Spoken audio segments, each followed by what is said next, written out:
I am so excited to see you all here. This is incredible. Who knew how many people would turn out for bus lanes, right? This is absolutely, woo, bus lanes. Yes. Before we start, we must acknowledge that movement organizes on the ancestral unceded territories of 10 First Nations: the Katzie, Kwantlen, Coquitlam, Matsqui, Musqueam, Kakite, Semiahmoo, Squamish, Tsawwassen, and Tsleil-Waututh First Nations. We know that transportation has been used in the past as a tool for colonization, and you only have to look as far as the borders of Squamish Nation, which has been cut up by transportation projects. Movement will engage with humility and solidarity in discussions on how transportation can be used instead for reconciliation. In politics, some things can be really tough to talk about. Bus lanes are one of those things. There's broad agreement among planners and engineers that bus lanes are the right things to do. And I think probably if you're in this room, you might know why. They make the streets safer, they save money, they reduce air pollution and greenhouse gases, they boost the capacity of the transportation network, which allows the economy to grow. They reduce inequality by offering better transit to people that can't afford a car. They cured my uncle's back pain. Oh wait, maybe not that one, but they're still pretty great. So why don't we have more of them? Let's actually do some shout outs to the great transit priority measures that we already do have in this region. Shout out to the Highway 99 bus lanes. This is right before the Massey Tunnel, the arrow pointing at the little bus lane. I wish I could have gotten a shot with a bus in it, but you get the idea. Anyone who's flown down this lane on a bus passing thousands of cars can get, really has a sense of how powerful this is. Can we get a round of applause for the Highway 99 bus lane? Yeah. Tsawwassen, South Surrey, White Rock in the house. Okay, this is in the city of Vancouver. A developer wanted to block the westbound bus lane on Georgia for 18 months during construction on a building at Georgia and Burrard. Vancouver found a solution that maintained a bus lane through the construction period by shifting it over a lane and actually taking the middle lane in traffic. So this is a real huge step. As far as I know, it's the first time that that's ever happened. Where the focus has really been on the continuity of that bus lane. So applause for the city of Vancouver on keeping that bus lane going on Georgia. Get to the North Shore and the West End. All right. Clearly we have good people doing good work in this region, right? But when you look outside of our borders, you see changes on a whole nother level. In Seattle, they've demonstrated support for public transit through multiple referendums. Each time they win more funding for transit and more buy-in from the public. People are voting to increase their own taxes for more bus lanes, and plenty of bus lanes are going in. This is an example in Seattle of a bus lane going in on one of 2 lanes on Rainier Avenue. To my knowledge, there are almost no examples of a bus lane taking half the capacity of a street in Metro Vancouver, aside from that Georgia example I showed earlier. What's so different about Seattle? How have they surpassed us? Is it that there's more support in Seattle for public transit? Here's my theory. No, I don't think so. I think there's more support for public transit in Metro Vancouver. Here's a graph of ridership per capita in Canada and the US. That's a lot of words for a slide, my apologies. But we have a higher proportion of people on transit than every single one of these cities except for New York. Those blue bars are 2023. Looks like about 4 times as many riders per capita as Seattle. TransLink says that about 1 million people use the transit network at least once a week. That's 40% of the region. So based on this graph, if bus lanes are possible in Seattle in those kinds of environments, I think they're 4 times as possible here. I'm gonna throw some more numbers at you. We hired Research Co., a local polling firm. Hasn't been released yet, but you're getting a sneak peek. 87% of people in Burnaby think transit should be improved, and even 85% of motorists. The difference between motorists and transit riders is pretty much negligible, right? So what are we doing here today? Let's talk to some experts from the cities that have achieved these big, bold moves for bus lanes. What did they do that was so special? What do we have to do to get that result? Here we go. So I'm giving you an introduction now to movement and to the speakers. The speakers will come up and each do their own opening comments with a slide deck. And then there'll be a period where we have some questions to ask them directly, kind of like a fun little fireside chat there. And then there'll be some kind of engagement time where you'll be able to talk to the person next to you and kind of discuss and come up with questions that you can submit through Slido to the guests. So you could start thinking now if you want. After that, we'll kind of have a summary on like how you can get involved, how you can take action, how you can move the conversation forward. So what is movement? Some of you in this room are in that slide. You probably noticed that Movement is hosting this event tonight, and some of you know what that is. Some of you don't. I should also say that in addition to us kind of organizing it, we've had enormous help and support from SFU Urban Studies program and SFU Renewable Cities. We'll talk a bit more about that later. But what is Movement? Simply put, we're a relatively new nonprofit made up of transit riders who are pushing for better transit. And we're part of a great tradition of transit rider groups all across North America and across the world, like Riders Alliance in New York and TTC Riders in Toronto. I worked at TransLink for 10 years, and what I kept seeing again and again was that the desires of motorists are given far more weight than what transit riders want. Motorists have more money, more free time, more power, and they keep winning. Often motorists wouldn't even have to get involved to win. Projects might be thrown out because there was concern that they might see opposition from motorists at all, maybe ever. Movement, we're going to level the playing field. As I mentioned, we have 1 million riders in Metro Vancouver. If we could get even 5% of that, that's 50,000 people, making us easily one of the biggest organized groups in this region on any topic. Municipal elections are often won and lost by a few thousand or even a few hundred votes. So since we launched in November, our volunteers have pushed back against a business association that was opposing bus lanes, and we got 1,000 names on a petition. We campaigned to get more transit funding from the province. We organized a hike. My calves are still on fire. We filmed dozens of videos from riders at bus stops asking for better service, speaking to their MLAs. We've done dozens of media interviews. We published an entire report that comprised our submission to the TransLink area plan process for Burrard Peninsula. We actually inspired the creation of a transit riders group in Edmonton, which is kind of a freebie. We have spoken at multiple council meetings across the region and TransLink Mayor's Council meetings. We've been really intentional about building ties with other groups in the region, fellow travelers. We've built ties with elected officials and more, basically anyone with a pulse. And we also have a Spotify playlist, which it's incredible. Someone, it was just like the product of this brainstorm. Ultimately, we're building a culture around being proud of riding transit and wanting it to be better, right? And so, of course, arts is going to be a part of it. Anyway, we're just getting started. We plan to be a permanent part of this region, and we'll be ready to spring into action when transit's on the line, when there's a big transit fight coming up. To make that happen, we need paid staff, like other transit riders groups that I mentioned. And in order to have that paid staff, we need money. The way that other groups do this is through big institutional donors, foundations, corporations, charities. Please talk to us and or me after if you know an organization that is able to consider a 4 to 5 figure donation. That's how groups like ours continue existing. And we offer tax receipts. Of course, we also welcome donations at any size. We have a little laptop set up at the table outside. If you're interested, there's kind of a website set up to do that. Let's introduce our first guest. They have officially traveled the furthest of anyone here. I don't know that for a fact, but it's probably true.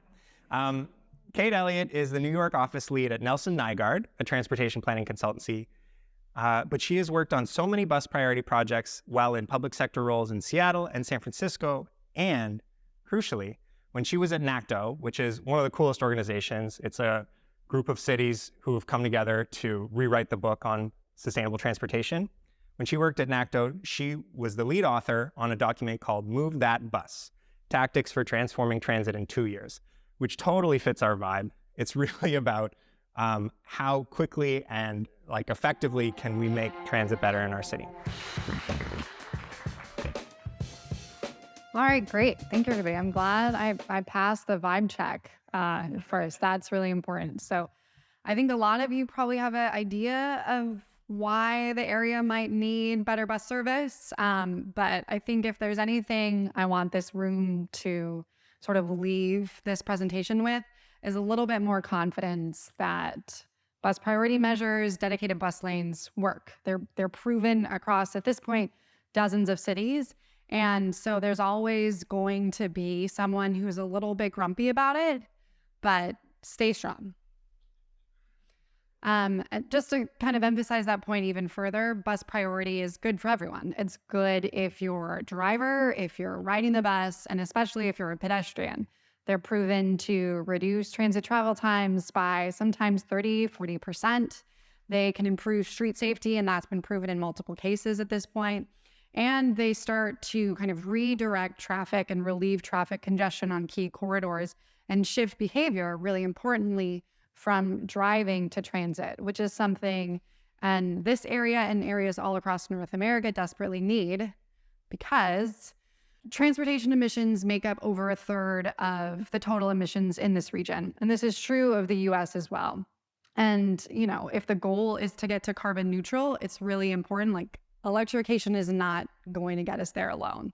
And of course, bus priority is not the silver bullet to get everybody on the bus and reduce emissions completely and reach carbon neutral. But it's a really important one because, like Dennis was saying, and like was the point of Move That Bus, is that bus priority measure is something that can be implemented quickly, not even just in months, in literal days. Buses move 8 times more people than cars typically do. And on a lot of streets, including streets throughout this region, buses move 60% of total people. And sometimes they even move more than that. So the demand is really there. And like Dennis was saying earlier, it's there more so than most North American cities. So I think that really shows not just that these are popular, but that they work and that they're really necessary. And we're starting to see it happen now with more urgency. And bus priority isn't just good for the climate. It's good for a lot of different purposes as well. And I think that's really important to remember because, of course, agencies like TransLink are going to say that dedicated bus lanes are good for the bus. But I think when you look at the holistic benefits, that really presents a stronger case that can appeal to more people. Bus service is really important for equity reasons because a lot of marginalized communities typically have the longest commutes. So when you're able to reduce transit travel times for those people, you start to unlock new things that before they couldn't reach in an hour, right? And so if you can access more healthcare jobs, more healthcare services, you can access education in half an hour when before it used to take a full hour or, maybe even just 45 minutes, that can have a big difference. And a lot of the people that ride transit are typically women, people that might be low income, or seniors that, may not have the option of driving. And that's good for the economy too. So like I was saying, when you start to expand access to opportunity, you're also expanding access to different services that support and become the backbone of our economy. And at a more granular level, a lot of the customers of different businesses take transit. So when you're able to improve transit, you're able to bring more people to your business on transit. So I'm going to run through just a few examples of why better bus service is so important, why bus priority works. One of the examples that's touted a lot in the States more recently is the Columbus Avenue bus lanes. The Columbus Avenue bus lanes were a market success for a lot of different reasons. These were implemented in under 2 years. It's center running bus lanes on a 1.2, I'm going to use miles, I apologize, 1.2 mile corridor. And you can see here, it reduced delay by 4 to 7 minutes. But if you think about the benefits that they provided to riders, the network benefits that they had, those benefits become even more pronounced. And when you interview people, they actually think it saved them even more time. And the nice thing is that the success of this project has led to another center running bus lane project in Boston get approved. And so soon, maybe not that soon, maybe like 4 to 5 years, we'll see another center running bus lane in Boston on Blueville Avenue. The Cincinnati example is an example where they provided more frequent service and immediately saw ridership shoot up, especially on the weekends. So one of the key points of Move That Bus is that you need to offer fast, frequent, reliable service all day, and you need to redesign your streets for bus priority, and you need to have supportive land uses and policy. And I would argue that the metro region of Vancouver actually has a lot more supportive land uses and policies compared to some of its North American counterparts. More reliable service really drives ridership up. And I think, this is something we've already emphasized, but post-pandemic or whatever we want to describe the current landscape, people are they're going to the bus. They realize that the bus is really important, and TransLink has really invested in providing bus service in some of the communities that need it the most, communities that oftentimes are outside of downtown. And those investments that they've made in things like more frequent service have really paid off. But they're at a point now where they really can't provide enough service to even meet the demand, which is why investments in things like dedicated bus lanes and other bus priority measures, whether it's queue jumps or transit signal priority, become so important. A couple more case studies. Toronto's another example. They're kind of on the edge of growing their rapid TO program. They're starting to implement this, and then Metrolinx, of course, is implementing its own, often higher scale BRT projects. The layering of these projects is also really important. And I think you're seeing these investments in bus priority and bus rapid transit across the country because they can be implemented faster. And because in this, post-pandemic landscape, more people are starting to ride bus service, and more people are riding transit outside of just downtown, where there might be a higher density of subway service or more of a hub system around higher capacity transit. One of the things that I want to point out with this and other examples is that when these projects are implemented, they reduce traffic volumes. So I think oftentimes, folks are a little anxious, like what's going to happen to traffic if we implement a bus lane? I think it's important to remember that design shifts behavior, right? We have designed our streets typically in a way where we induce driving because we designed, 4 or 5, 6 lane roadway or more. And so, of course, we can't be shocked when we see a lot of people drive and that leads to congestion. If we want to flip the script, we need to reclaim space for transit. And I think I'm going to stop at the 14th Street example because it's really just one of the best ones. And I know that, a lot of cities don't necessarily see New York as their peer city, and I can understand why. But the reason this is such an important example is because it was a pretty low cost. You can see it was mostly done in paint, posts, mural. And the city was sued. Everybody was kind of up in arms over what the 14th Street busway was going to do to traffic downtown, because traffic downtown was already bad. But right after this was implemented, sure, traffic did increase a little bit on some streets. It had to go somewhere because what a busway is in New York is essentially, it's just truck bus only. But travel time impacts were pretty minimal. And, it was the first time that people could cross 14th Street. They felt safe. And one of the things I remember experiencing myself and hearing from others was like, wow, this street is so quiet. You can hear birds chirping. It's just wild how this investments like this can really fully change your experience on a street. And so I think with that, I will pass it back to Dennis to introduce Dongho. Let's introduce our next presenter. Dongho Chang is the state traffic engineer and the director of transportation operations at the Washington State Department of Transportation. It's their equivalent of our Ministry of Transportation.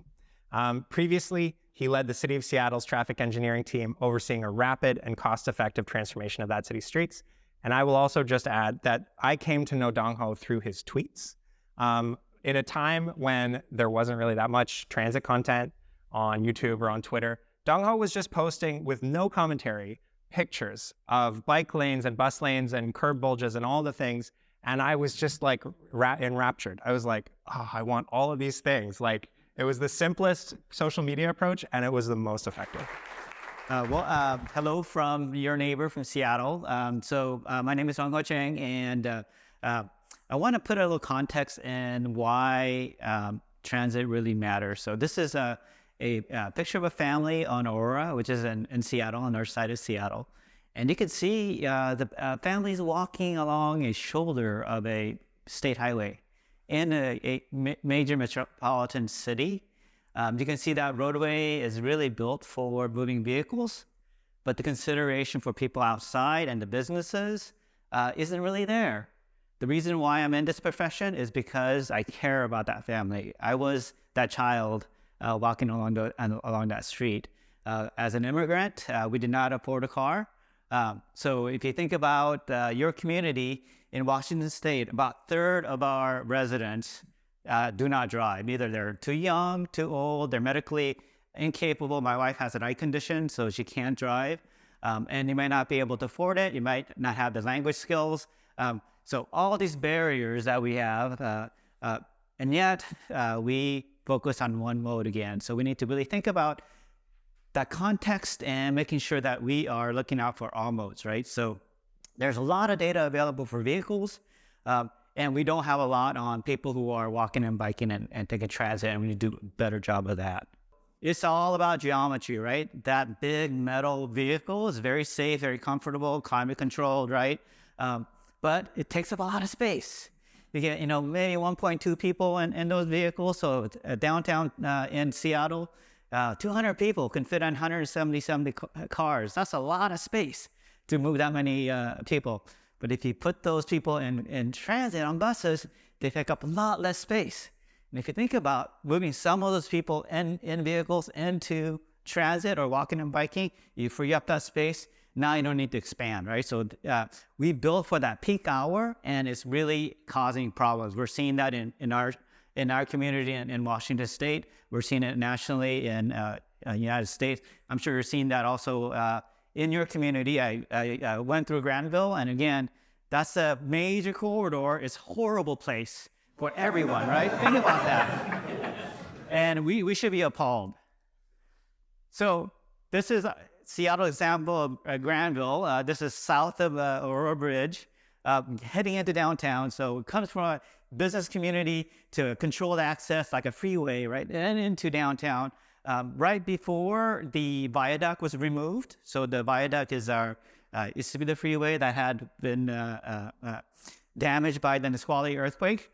There was a need to improve transit reliability because the tunnel that connected to the viaduct was going to be reconfigured and closed, right? So that bus lane was really imperative. So we implemented that project a little bit earlier. If you think about major corridor like this with already heavy amount of congestion, what are you going to hear from the drivers, right? So you need data. Data is really important. Without data, you cannot really explain the conditions. So data behind this is this. That one bus lane right there, right? It carries in that peak hour. So if you think about that peak hour in southbound, we have 2 car lanes and one that carries about 1,600 vehicles per hour in that lane. On the bus lane, it was 1,500 passengers on that bus lane in that peak hour. When I took this to the community and the community that was lived on the hill that kind of had access to get out, they said, "You're lying. There's no way. There's no way that many people are on that bus." And so we went out to the bus stop because that's the last bus stop before it gets to downtown. Bus after bus, full capacity, no one stopped, right? So you're being left behind, right? So that person who was skeptical was the advocate because they realized if those buses were delayed and some of those people who were taking the bus were now driving instead, that congestion would have been much, much worse, right? And if you think about the numbers, right, so that there's going to be an impact. So you have to say, disclose what is an impact. In the AM peak, there was 7 miles per hour difference during that get to that little corridor. And this is when the big data was starting to come out. So we purchased data from NREX.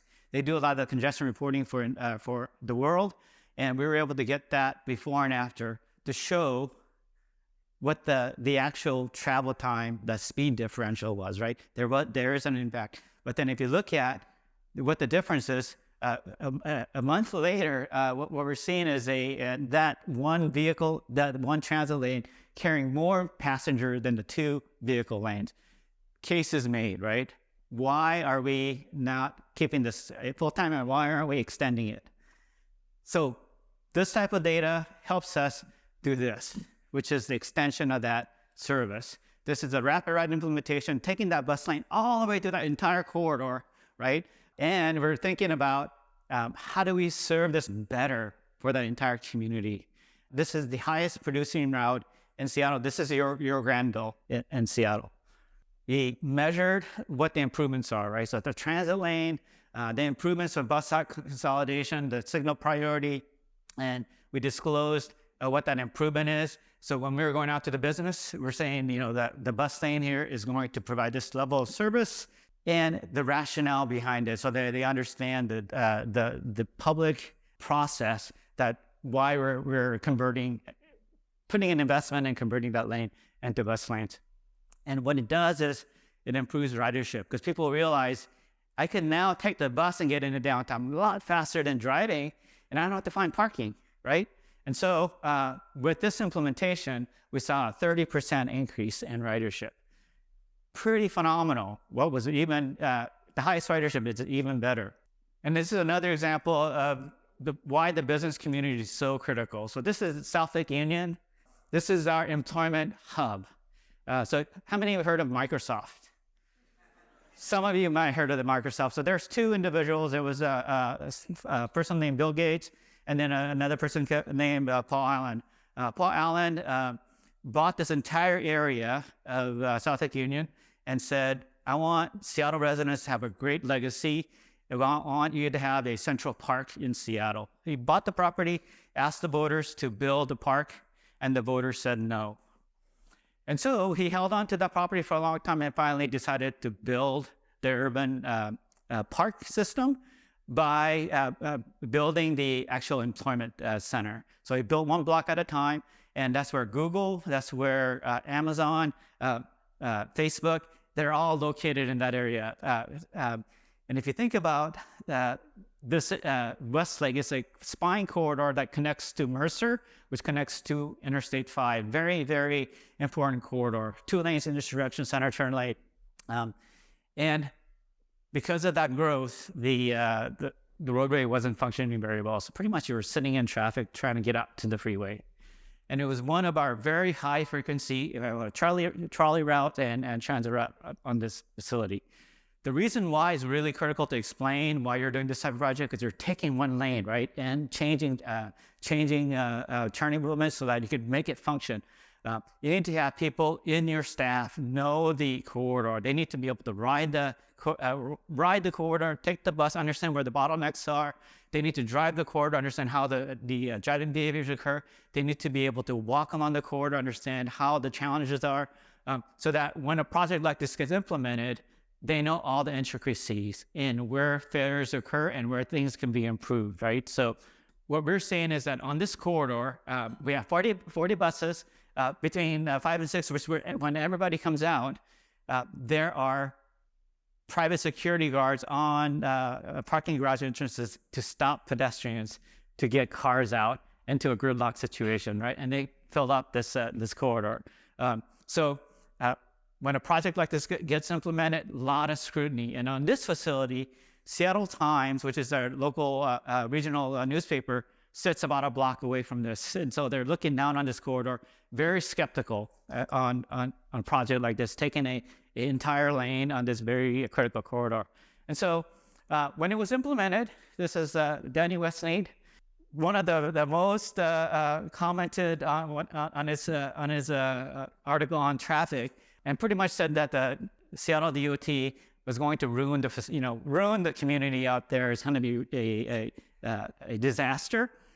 It was implemented, and you realize like they closed it and nothing, nobody noticed, right? He actually went out there and drove it for 4 days, and he said, it's like it's early, cars are flowing now, it's about freely as one lane, but how is this possible? Right? How is it possible that you take a lane away that was gridlocked and now it's actually working better? And it's because people are taking transit. C-Line, we have a 27% increase in ridership, 2,300 people additional taking that route. D-Line, 2,600, Route 48, another 2,000. So if you think about people who are frustrated, right? It's like they see a bus going by, right? It's like, oh, I could take that bus and not have to wait 30 minutes to get out to the freeway. I could actually be out of here in 5. And so the demand was so high that it was packed. So it's a success. The reason that this kind of metrics is really important is because if you don't measure it and you don't memorialize it, it gets forgotten and the next project goes to the same process again, right? So we need to, as a community, really understand how these projects function because it works. Measure it, figure out what the impacts are to the businesses, because if you think about, what some of the concerns are from the businesses, it's their customers, right? How are the customers getting there? Getting that data is really important. How are they getting there? Not every customer is driving. Again, with this type of improvements, if you see right here, this is the critical intersection. So the knowledge of the system is really, really critical. The center turn lane is a bus-only lane at this location, right? So heading northbound center turn lane, the left turn is now removed from this entire cycle, so it's much more efficient at the intersection, and the bus gets a queue jumper, so they don't sit in that big backup. So as a transit rider, you used to, as a driver, sit in that queue and wait. Now you see a bus going straight through, right? So much more attractive. And if you have a subsidized transit pass, which in Seattle you do, it becomes a much more viable option for people. So with that, yeah. That's good. So yeah, as I mentioned earlier, we came up with a few questions, just prompting to kind of like get this conversation going. And then there'll be some time for you to beep boop with the Slido and share your questions with us, because I'm sure you'll have plenty. So we'll start with you, Kate. But the question's for everyone. The problem means nothing. Some cities have really sprinted ahead when it comes to the implementation of transit priority. You mentioned a couple, like Cincinnati was a real wild card in there. I didn't expect to see that. In your mind, is there something that separates those cities from others that maybe haven't? Like not just Vancouver, but even like, you might say like somewhere like Houston or Dallas, like hasn't really moved forward that much. What makes the difference? Yeah, I really like this question when you shared it with me earlier. So I think one of the big things that comes to mind is staffing. A lot of these teams that have built up really strong bus priority programs, it's because they have dedicated bus priority teams. And it's not just that they have a team within the transit agency, they also have a corresponding team at the city. So you're starting to develop by design this working group where folks are consistently working together and problem solving on these really important issues. San Francisco, because the transit agency is also a city agency, they don't have the same kind of layers that some other regions have. And that works in their advantage in a lot of cases. But because it's the state of California, there are also a few things that work to their disadvantage when it comes to different processes. And I think one of the ways in which they were able to really kickstart their program, which I actually think this region has done somewhat similarly, is they've really developed and studied what it would look like to implement projects across the region, across their transit network, to be like, no, we have studied where there is the most delay, where there's the greatest travel time variability, where these improvements really need to be located and prioritized, and how that's going to benefit the network. And so San Francisco, they did this as part of what they previously called the Transit Effectiveness Project. And that's now become their Muni Forward program, which is how they brand all of their bus priority projects. And so I think, the staffing is one thing, studying it's another thing. And then, I think New York was the first to implement run bus lanes. And so some of it is also just political will, right? Being okay, being the first in your city, the first in your region, the first in the country to do a project. That was the case in New York. And I think like Dongho said, once you study it, and you measure it, and you're able to prove it and create that precedence, it becomes a lot easier to start to grow things, because there's not as much trepidation among local decision makers, especially that the project's going to work, that they know because of X, Y, and Z. And then the last thing I'll mention, not to run on too much, is that you can pilot these things. So I think in Boston, staffing was a big benefit of theirs too. And they also piloted a lot of things, even just in cones, to really be able to say like, hey, we ran this pilot for a month, sometimes even for just a week. And we saw, travel times go down by a third. We saw the bus just speed by all these cars. And then that pilot allowed them to implement things permanently and then grow their bus priority program into what it is today. What makes the difference? Do you have any additional thoughts? I think for Seattle and Puget Sound experience, it's really, there's a great community advocacy where there's the transit riders themselves, but then, there's a local media presence. So we have an urbanist. I don't know if you have heard of the urbanist, but they take a very critical look at all the different projects that are being implemented. They look at the public policy, the impact to the riders themselves, and they take a very nuanced approach, right? And a lot of times decisions are made based on politics, and they air that out. They provide daylight so that people understand how decisions are made, so that if it's something that is really critical to a certain business, and it gets done in the back room, right, and then it impacts a larger population, if that's not aired out, that's not really democracy, right? So to have that kind of local journalism is really, really critical, and having people be able to dedicate their time and be able to really advocate and also to show how decisions are made is really critical. I also think that when you, the first picture that I showed, right, which is a city street, and if you think about that facility is built for that peak hour, the public policy based on why it's that way is because people were complaining. It's like, when I'm trying to get to work, it's taking me 20 minutes. You need to widen, right? And then rest of the day is terrible place, right? So it's like this wide open space. You need to pivot that and really think about like, what is that public cost when you do that? You create an environment that's really not very comfortable for people who are living along the corridor, right? People who have to actually do business along that corridor. If you're a transit rider and you're waiting for the bus or getting to the bus, it's not very pleasant at all. So really have to think about what is the priority? How do you get the best value and the environment for that transportation network, and then prioritize those modes. And a lot of times it's really about having good access for pedestrians, safe access for pedestrians, comfortable access for pedestrians, and that the bus is prioritized at the right location. Those could be the first steps. And then you could do the longer step as you build that data, right? That data that shows that this is actually going to be a higher priority need. And now you dedicate the bus lane. So you dedicate that space, extend the transit access. So incremental steps is really critical, but it's that value based up front that's really, really important. Yeah, I feel like my most favorite thing of what you just said was how important advocacy is. But also the importance of journalism is really great. And I wonder, are there any journalists here who feel like putting their hands up? Any journalists here? Oh, okay, that was a risk. I guess not. Anyway, yeah, we've been building good relationships with journalists as much as we can because, yeah, that's right. They have the resources to dig into all the PDFs. There's so many PDFs in transportation. So, yeah. I'll ask you this next one, Dongho. City governments usually anticipate a lot of opposition to bus lanes among the general public. After delivering many bus lanes, well, I guess you kind of covered this, but has it been your experience that the level of opposition was what you were expecting? The higher, lower?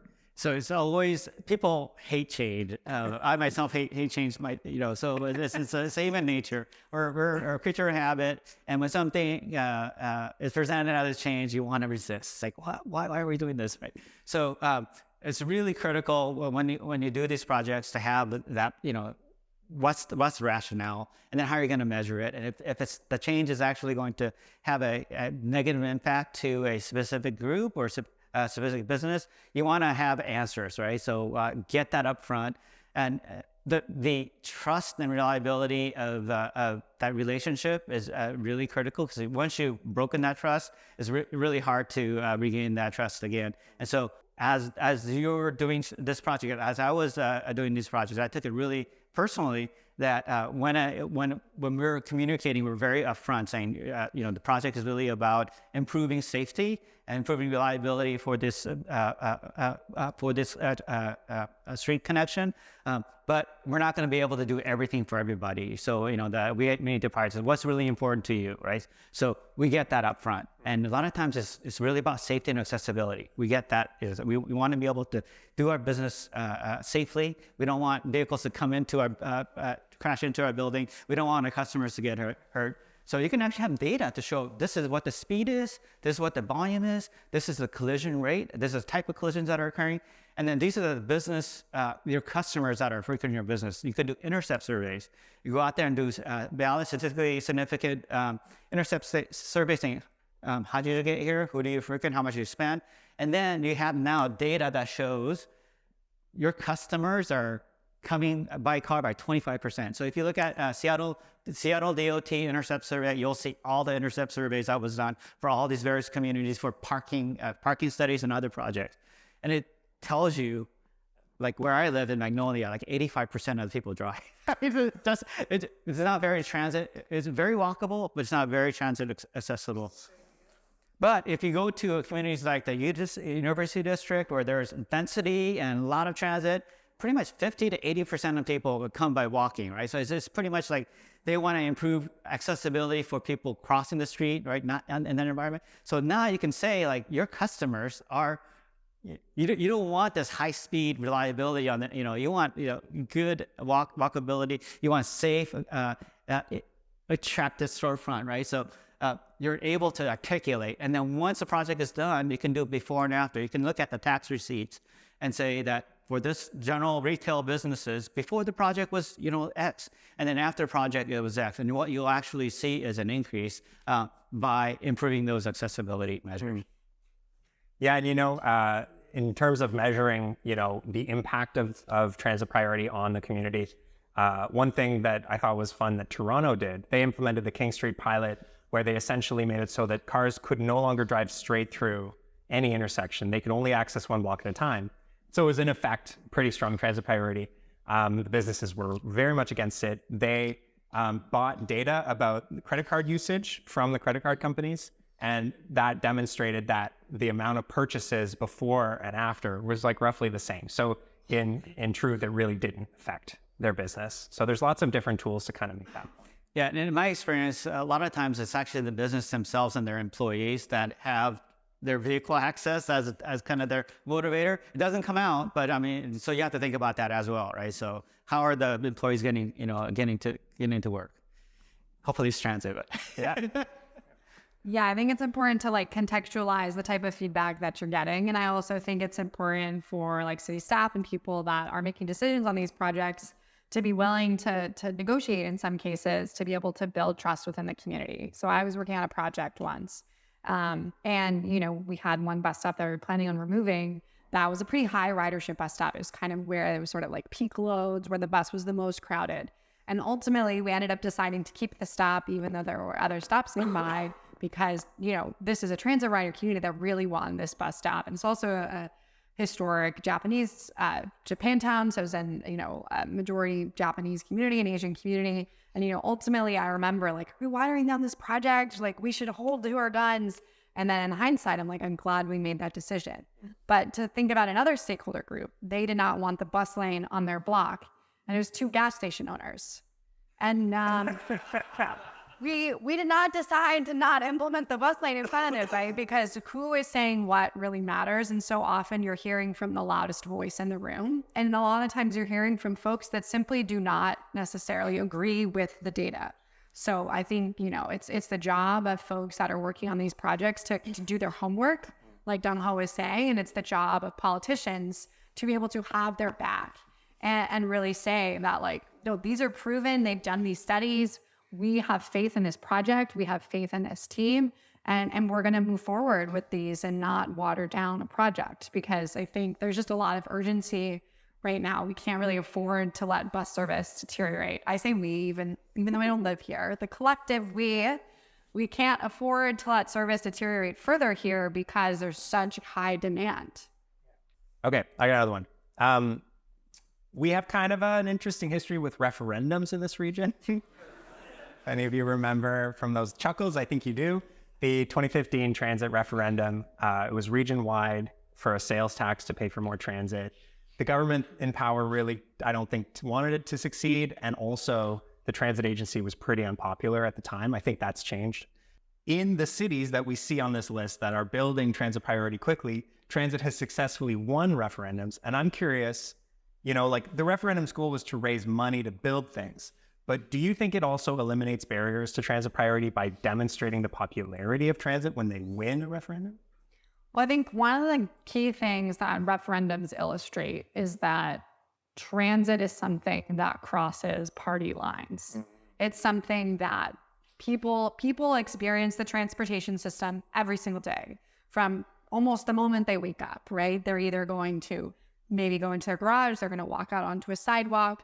And so this is something that's deeply personal to everybody. And so voters show up time and time again in support of transit.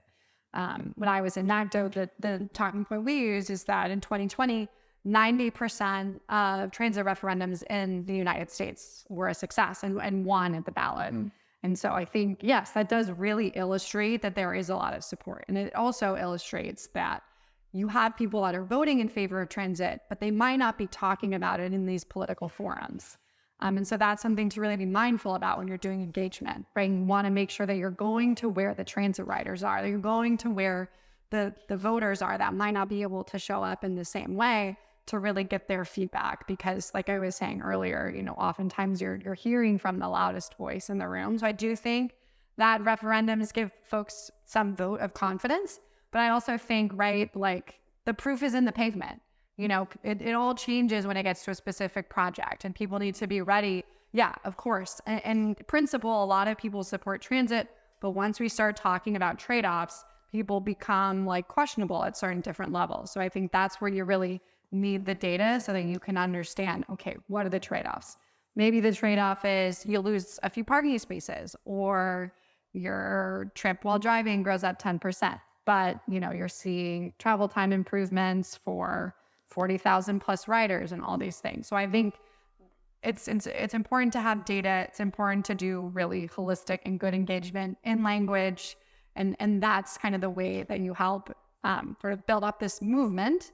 And then I think the other big thing too is, right, we need a coalition behind this effort, right? Like the referendum alone isn't going to do it when it comes to implementing these projects. It really is going to take layers of support from the advocacy network, from, you know, within the agency, across everything from the junior staff member to especially the mid-level managers, and definitely the folks above them. And then not to mention the counselors, the mayors. Transit governance here is complicated. So that means that a coalition is just that much more important. Amazing. Yeah, totally. Dongho, referendums, question mark? So I would say that Canada by far is the model that I look at, because you guys have such a amazing funding for public amenities. In Washington State, it's a very regressive tax system. We used to have what's called a vehicle excise tax. If you own a car, based on, you know, the value of the car, you have to pay a percentage. That paid for transit service, paid for maintenance for cities, streets themselves, sidewalks. And a person named Tim Lyman said, you know, it's too high, you know, so I want $30 car tax. And so that passed unanimously because it's a statewide vote. Who doesn't like to lower their taxes, right? And so it gutted funding for cities, gutted funding for transit, and now it created a kind of a emergency, right? We need to make sure that our bridges are maintained. We got to make sure that the potholes are filled.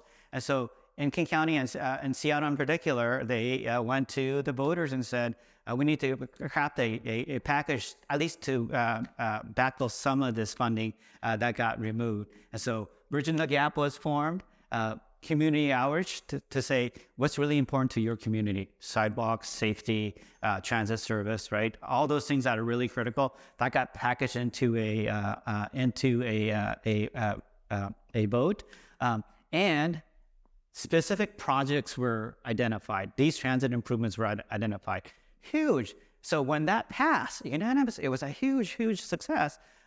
There was now a mandate to deliver these. So why does Seattle jump forward? Is because we had this mandate. We had to put in this transit facility. We had to improve these bicycle facilities.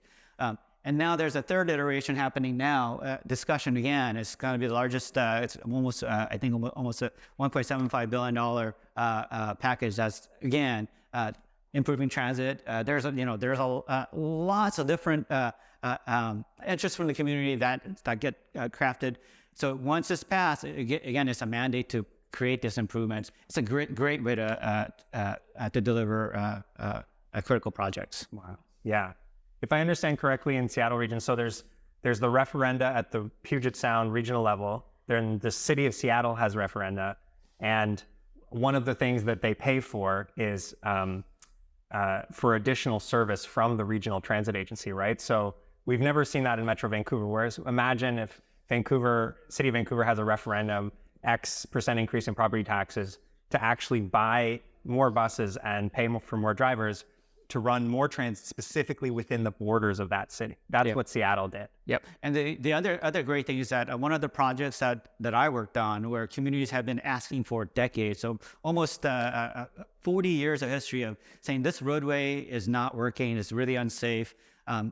It's community, the most diverse community in Seattle, lowest income, immigrant population, second highest, the productive Route 7 is through that, and highest collision by mile for all the arterials in Seattle.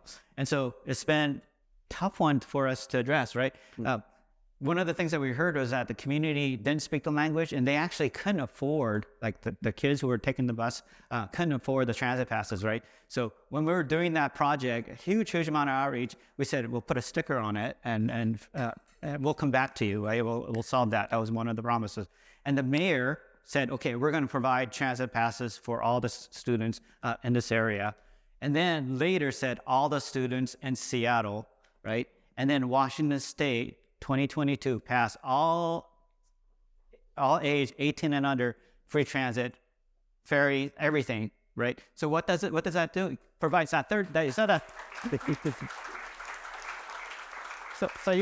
that percentage of the people, right? Third of the people in Seattle. Well, if you think about the children who are using transit, now they experience transit. They can tell their parents who are drivers, this intersection is really a barrier for me, right? They actually now personally say, I'm going to go on walkout with you. And then they become aware of the conditions that their children are facing, right? So now they become advocates for change, right? They become advocates for better transit access. So it's a huge systemic change that I see in Washington State. That's incredible. Kate, sometimes city transportation professionals will oppose transit priority, not because they think it's a bad idea, but because they're under a lot of pressure to protect cars. If you had any advice for an ambitious public servant who wanted to shift the conversation in their workplace, what would it be? I love this question. One of the things that comes to mind, particularly for like engineers and folks that are in that profession, is that, like model that the outcomes that have a values-driven approach, model the outcomes that you want to see in the project, right? If you model that transit is going to increase because that's what the travel demand model says, because that's what the patterns and trends have been showing, that congestion continues to increase, and then you try and plop a bus lane or repurpose a lane as a bus, you're going to see intersections fail, right? But we know from practice that oftentimes streets actually perform better than the models indicate, right? Once the project is actually implemented, you're not seeing intersections fail. I think the point that Dongho was making earlier, we've designed our streets for a peak period. That peak period is now eroding. We're not seeing the same peak period travel that we have because travel patterns have changed so much in the face of the pandemic, right? We're seeing kind of the peak sort of just continues to increase from like 4 and doesn't really die down until like 8 sometimes. So I think, there's not going to be, if you're just designing for that one peak, what happens outside of that? So I think that's one thing that's really important, is to have sort of a values-based technical approach to the work that you're doing, right? We talk about like speeds is a really good example, right? We've used the 85th percentile to really determine what speed should be. That means that we are designing our streets for the fastest driver, as opposed to designing our streets for safety, right? And so that's where we're finally starting to see policy changes that allow cities to have citywide speed limits and things that really do have like a huge systemic change and improve safety. And I think one of the things I would also go and, sort of tell my younger self too, is that, don't frankly give some people the airtime that, don't deserve it, right? Like give people the airtime that are riding transit, go out to the bus stop, spend the time with the people and hearing from people that really rely on transit service the most, that need these public amenities, that don't have trust in government first. If you're going back to the same people time and time again that show up to the meeting, that constantly oppose the project, you're going to hear the same thing over and over again. And I think of all of these meetings that, I had with folks that just didn't believe me, that didn't even respect me, and I wouldn't go back and even frankly be in that room, because my time would have been better spent on something else.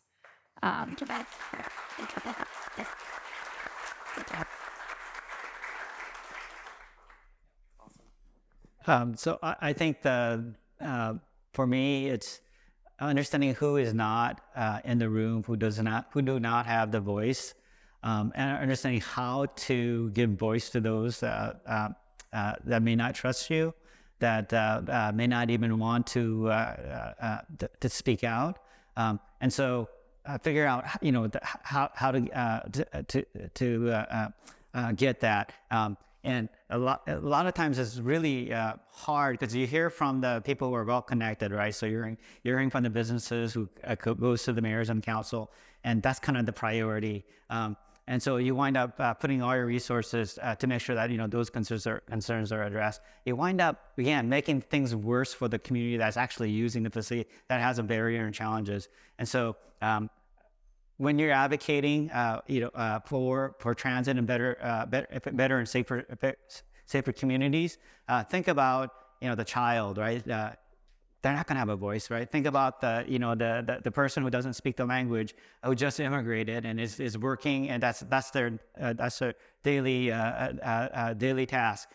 How do you make sure that their interests are really voiced? I remember being afraid of transit. It's like, if I get on that bus, because I didn't speak the language, right? If I get on the bus and I didn't know where to stop or how to pay, I think about like, how do you make sure that when a person makes that connection, right? That, they understand that there's a person that they can talk to so they can get that bridge, that they feel the confidence. Can you help them access that transit for that first time? They understand where to get on, but that really, really opens up the doors again. So